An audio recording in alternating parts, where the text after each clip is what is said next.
உண்மையான காதல் என்று ஒன்று உள்ளது. காலம் கடந்து போன பின்பு மண்ணில் வாழ்வது. காலம் எந்த கைப்பிடிக்குள் மாட்டிக்கொண்டது.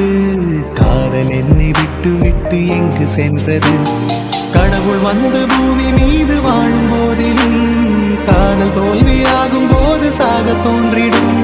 காதல் இன்றி பூமி மீது வாழ நேர்ந்திடும். கொஞ்ச நேரம் கூட நரகம் போல மாறிடும்.